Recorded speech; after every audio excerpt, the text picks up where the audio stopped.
Taong 1975, nang dalhin ng Panginoon Ebanghelyo sa maliit na nayon ng San Jose sa bayan ng Ternate, tinawag ng Diyos ang pansin ng nooy isang misyonero mula sa Noveleta sa katauhan ni kapatid George Serbo na maibahagi si Kristo sa lugar na ito. Hindi na siya nag-aksaya ng panahon. Buwan ng Agosto 1975, sa buong suporta ng Iglesia Ebanghelika sa Noveleta, idinao sa unang evangelistic crusade dito sa nayon ng San Jose, Ternate. Purihin ang Diyos! Marami ang nakinig ng mabuting balita at sumampalataya kay Jesucristo bilang sariling Panginoon at tagapagligtas. Tunay na marami ang uhaw sa katotohanan ng salita ng Diyos, dahilan upang ang gawain ay magpatuloy at lumawig pa sa lugar na ito hanggang maidao sa unang panambahan na ginanap sa isang lumang eskwelahan dito sa San Jose. Unti-unti, sa patuloy at buong pagtiyatagang pangangalaga ng kapatid George Serbo at ng Inang Iglesia Noveleta, na itayo ang San Jose Unida Christian Church. Taong 1979, nabuo ang sariling bahay-sambahan kung kaya naman nagtalaga na rin ng pirmihang manggagawa sa katauhan ni Pastor Daniel Simbre bilang personal na mangangalaga sa iglesia. Patuloy na lumago ang gawain, dumating ang mga bagong manggagawa sa katauhan ni Pastor Louis Concepcion na naglingkod sa iglesia sa loob ng 8 taon at ipinagpatuloy at lalo pang naging masigla sa pangunguna ng butihing pastor, Pastor Romulo Arca. Hindi natapos sa San Jose ang paggamit ng Diyos sa kapatid George Serbo upang maibahagi ang kanyang salita sa bayan ng Ternate. Sapagkat taong 1977, sa kaigtingan ng pagmimisyon sa San Jose, nagawi ang kapatid George sa Karatig Barrio sa Pang kung saan nakilala niya ang mag-asawang Brian and Ophel Beecher. Naging mainit ang kanilang pagtanggap sa Panginoon dahilan upang lumalim pa ang kanilang relasyon at pagkakilala sa isa't isa na pinalagopan ng kanilang marugdob na pag-ibig sa Diyos.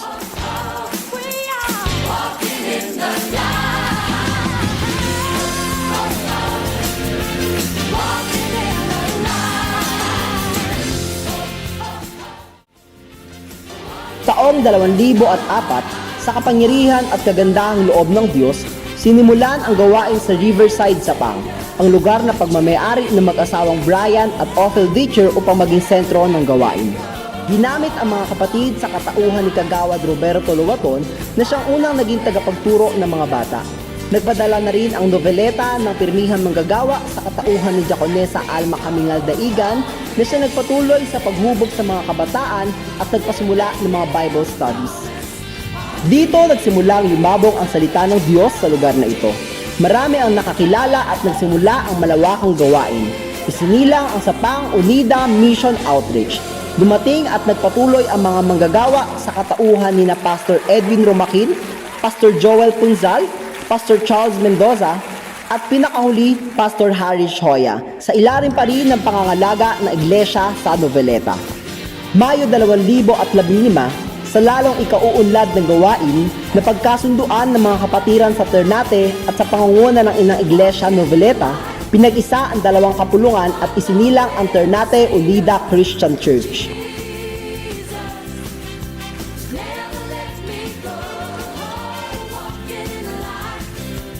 Sa masaganang biyaya ng Panginoon, ang iglesia sa loob ng 21 taon ay nakapamunga rin ng mga national workers sa katauhan ng Pastor Elizar Sabilona at Diakonesa Chapter ni Lindo Sebastian na patuloy na ginagamit ng Panginoon sa kanyang ubasan.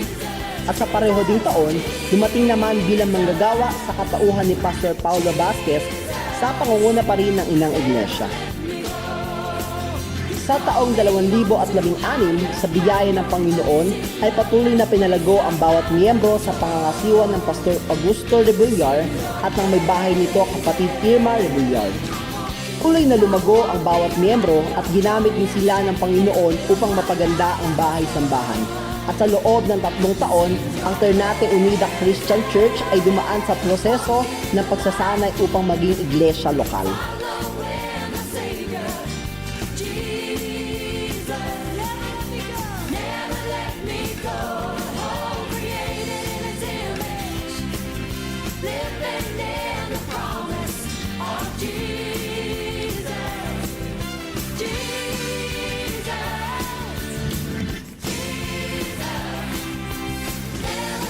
At noong buwan ng Mayo 2019 ay tunay na sa biyaya ng Diyos ang Ternate Unida Christian Church ay itinalaga at kinilala bilang isang iglesia lokal na nakapagtaguyod sa pag-aaral ng mga bagong magagawa na nakapagtapos sa Unida Biblical School at Lay Leaders Institute.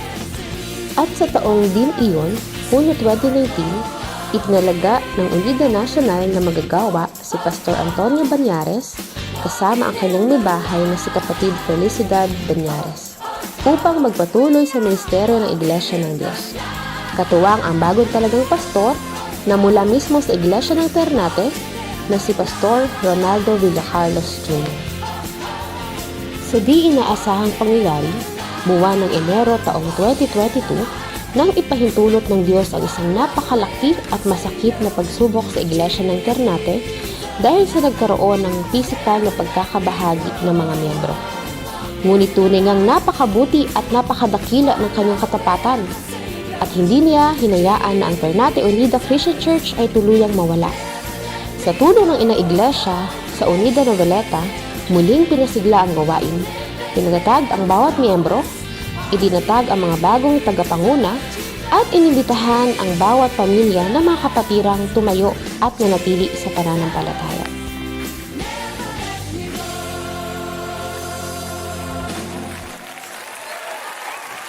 Noong May 2022, itinalagang manggagawa ng iglesia ang Predikador Emmanuel Colina kasama na kanyang may bahay na si kapatid Susan Colina. Sa taong ding iyon, pinasimula na muling palakasin ang mga gawain ng iglesia. Hinikayat ang mga miyembro na patuloy na makiisa sa mga pulong pananalangin. Nagsagawa ng mga visitations ang mga kapatiran kasama ang ilang tagapanguna mula sa iglesia ng Noveleta. Nagkaroon din ng monthly lunch fellowship at team building upang patuloy na magpalakasan ang mga miyembro nito.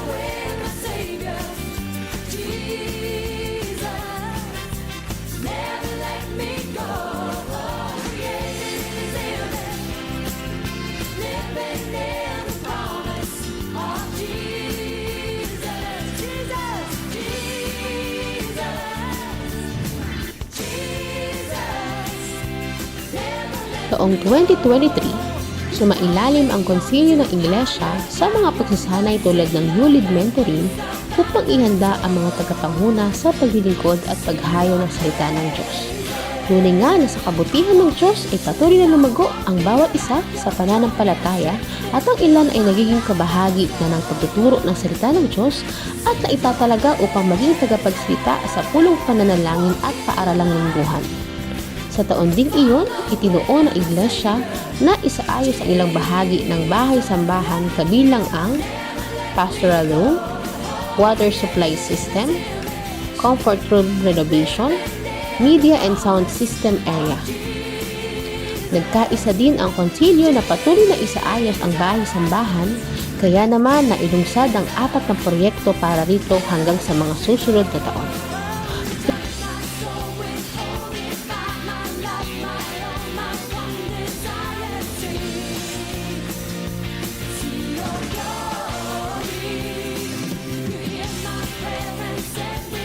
Purihin ng Diyos sapagkat 2 sa mga proyektong ito ay naisagawa na, ang renovation ng Sunday School Kids Zone at ang ceiling project. Ang lahat ng ito ay katunayan na nagpapatuloy at walang hanggan ang kabutihan at katapatan ng Diyos sa Iglesia. Siya ang Diyos na nagkakaloob ng pagkakaisa sa mga mananampalataya ng Ternate at tunay na Diyos na nagpapala.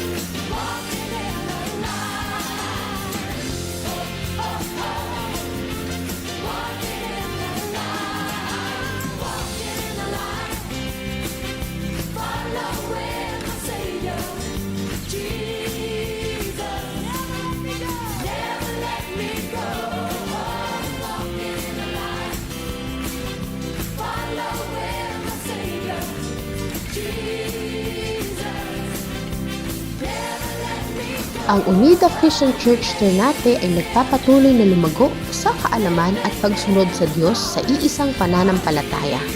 Kaya naman, patuloy kaming namamangha sa kapangyarihan ng Diyos dahil sa matagumpay na pagkilos niya sa kanyang iglesia dito sa Ternate at sa buhay ng bawat isa sa amin.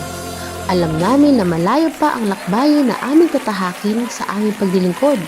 Makitid na daan at puno ng pagtitiis at pagtsatsaga. Ngunit patuloy kaming nagtitiwala kay Kristo sapagkat kasama namin siya sa lahat ng ito. Sa ika-28 taon ng pagkatatag ng Unida Christian Church sa Ternate, patuloy kaming nagpapasalamat sa hindi nagmamalo na pag-ibig ng Diyos sa amin. Kami lalakad ng buklod sa pag-ibig ni Kristo at magpapatuloy hanggang wakas. Walang ibang dapat tumanggap ng aming papuri kundi ang buhay na Diyos amang nasa langit. Sa Diyos ang pinakang taas na papuri, luwalhati at pagsamba. Purihin natin siya